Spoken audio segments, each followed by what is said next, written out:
En el programa anterior terminamos diciendo que una vez que se tiene toda la prueba, esa prueba la van a juzgar 3 jueces y dije sacerdotes.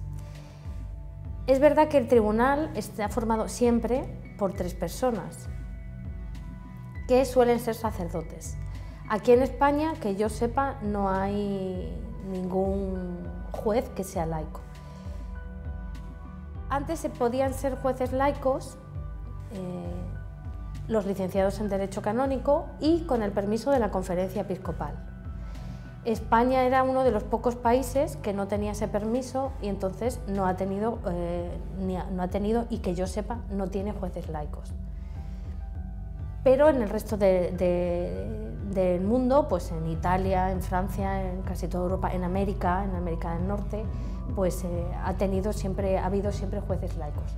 A raíz del motu propio de Mitis Iudes de 2015 del Papa, pues dio la facultad de que el tribunal estuviera formado por un sacerdote y 2 jueces laicos, licenciados por supuesto en Derecho Canónico o incluso con el doctorado y sin permiso de la Conferencia Episcopal, con lo cual el Papa ha abierto la facultad de juzgar a los laicos, la potestad de juzgar a los laicos.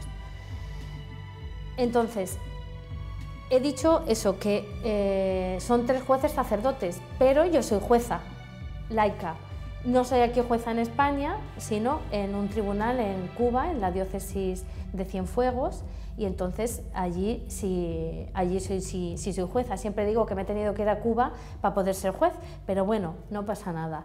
Es un acto de misión y ya está. Y allí también ayudamos a las personas a regularizar su vida con la Iglesia y a hacer nulidades. Entonces, eso, en principio lo van a juzgar 3 jueces, independientemente si el tribunal tiene 1 o 2 laicos o 3 sacerdotes. Entonces, tenemos toda la prueba, tenemos la pericia, ¿y qué pasa entonces? Todo eso pasa al abogado, se hace la causa pública y entonces el abogado tiene acceso a las actas y a toda la pericia y hace lo que se llaman las alegaciones, que es la parte técnica en la que con toda la prueba se compara con la ley, con los capítulos de nulidad y el abogado tiene que demostrar que sí hay nulidad. Hace un escrito pues, de las páginas y se presenta en el tribunal. Una vez que se tiene todo eso, pasa a lo que llamamos el defensor del vínculo, que hasta ahora no había aparecido. ¿Quién es el defensor del vínculo y qué es esta figura? Porque claro, hemos hablado del abogado, hemos hablado del tribunal de los jueces, pero en todo juicio civil siempre hay un fiscal. Pues en este caso el defensor del vínculo hace esa función. O sea, el defensor del vínculo es el que defiende el vínculo matrimonial. El abogado defiende o intenta defender la nulidad con los hechos y con las pruebas que la parte demandante le ofrece, y el defensor del vínculo lo que hace es estudiar todo eso y decir, si no la hay, que no ha existido, que no hay nulidad y que el vínculo permanece. El vínculo matrimonial tiene que permanecer. Es cierto que cuando la nulidad ha quedado probada y cuando es una flagrante nulidad, ya explicaremos más adelante en qué capítulos o qué es lo que hace un matrimonio nulo, pues el defensor del vínculo no se opone. Es decir, no dice que el matrimonio sea nulo, pero sí dice que no tiene ninguna objeción para oponerse a la nulidad. Porque pues, cuando un matrimonio es nulo y se ha aprobado, pues ya está, no hay mayor problema. Hay defensores del vínculo muy buenos y muy objetivos.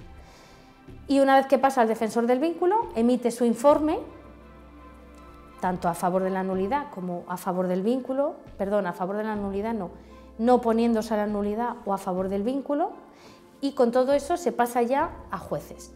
Los jueces estudian la causa y emiten un voto. Una vez que tienen el voto particular, lo que se hace es una reunión de jueces en la que se discute la causa. Entonces siempre tiene que haber, yo siempre digo que tenemos que convencer a 2 sobre 3 de la nulidad. Entonces se discute la causa, eso sí, no se sabe Sí, lo que se ha votado, eso es una reunión completamente secreta y los votos son secretos, y una vez que tienen ya el dictamen, se redactan la sentencia, que puede ser positiva de nulidad o negativa de nulidad. El otro día, por ejemplo, me llamaba un cliente que le habían dado, nos salió la sentencia y le llegó antes a él que a mí, y me decía, es que no me la han dado porque aquí se pone que sí por una parte, pero por otra parte no. O sea, cuando se presenta la nulidad, los capítulos por los que se presenta, es decir, las causas por las que se presenta, no tienen que quedar probadas todas, ni en los dos cónyuges. Es decir, con que salga un capítulo en un cónyuge, ya hay nulidad.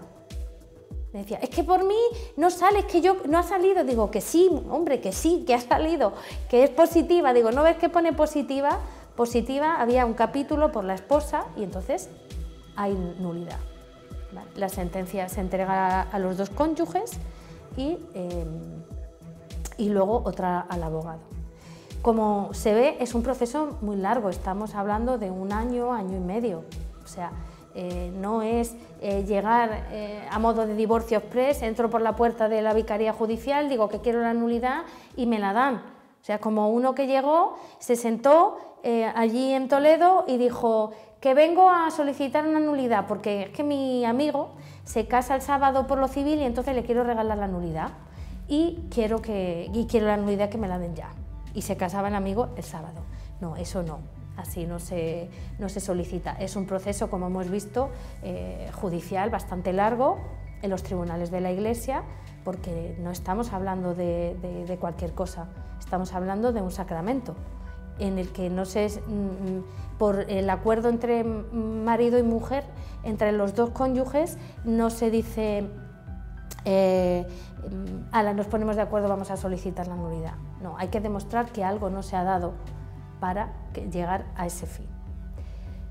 Una vez que tenemos la sentencia, pues se hace firme en 15 días, si nadie apela, en 15 días se hace firme, se manda la sentencia para que se inscriba en la nota marginal del bautismo y se inscribe la nulidad de matrimonio y a partir de ahí ya se puede contraer un nuevo matrimonio.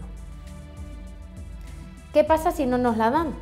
Si no hay sentencia positiva, porque no se ha podido probar o porque el tribunal no lo ha visto, hay una opción que es la apelación, es decir, ir al Tribunal Superior para que revisen de nuevo ese caso, porque pues eso, los jueces no lo han visto, la persona sigue convencida de que su matrimonio es nulo y el abogado pues cree que puede llegar hasta el final, que puede haber una instancia más y que lo pueden llegar a probar, quizá pues con una mejor pericia o con unos mejores testigos, porque es verdad que muchas veces cuando van a declarar los pobres, pues claro, se les hace jurar ante la Biblia, se reza en muchos tribunales y se les hace jurar ante la Biblia y entonces en algunos casos se bloquean.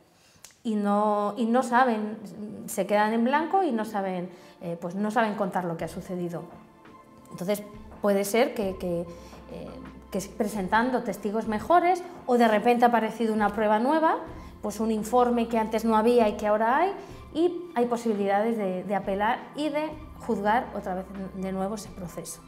Entonces para ello se va a la Rota. España tiene un privilegio que es la Rota de Madrid, que es un tribunal único en el que se puede ir a apelar allí en vez de ir a apelar a la Rota de Roma.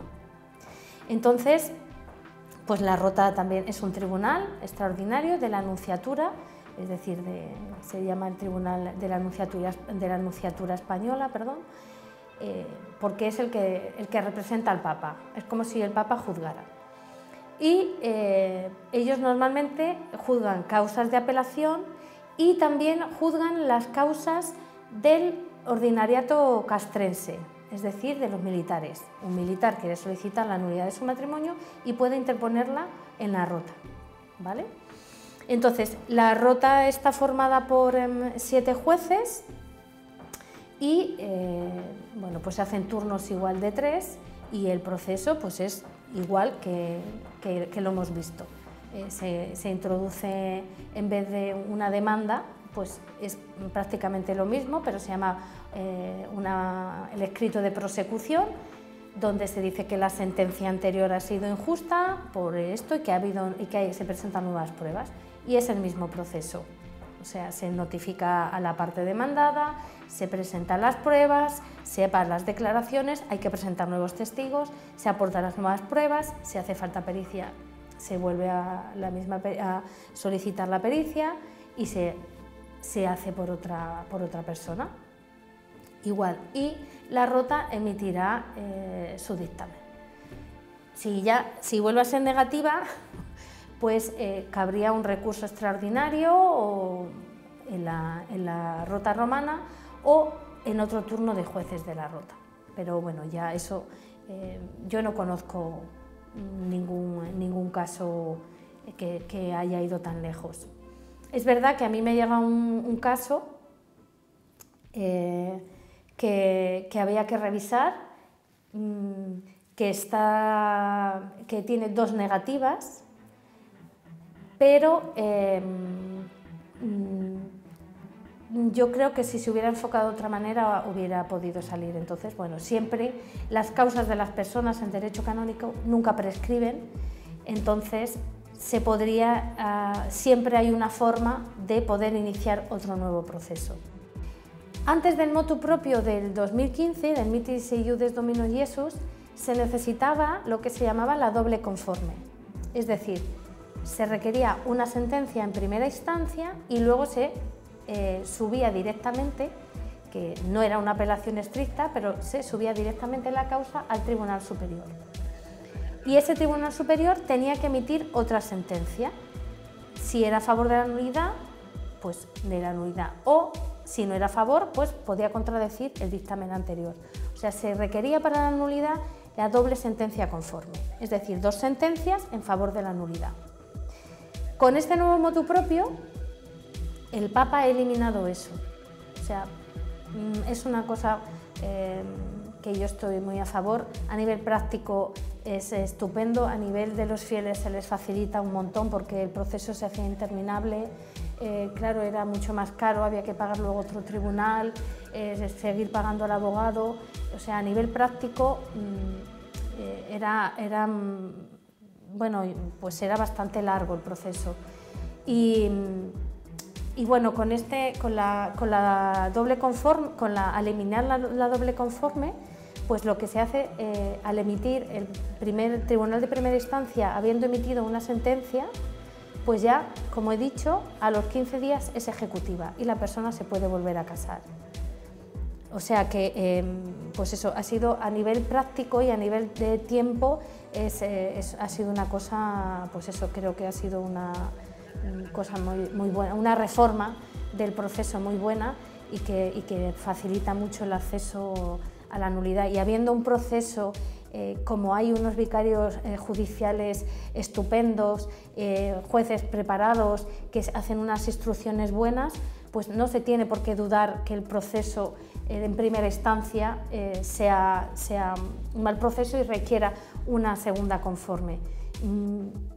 Es una opinión mía que en primera instancia se puede adquirir la certeza moral y que los jueces la adquieran de la nulidad de un matrimonio sin requerir una doble sentencia, de hecho como se está haciendo.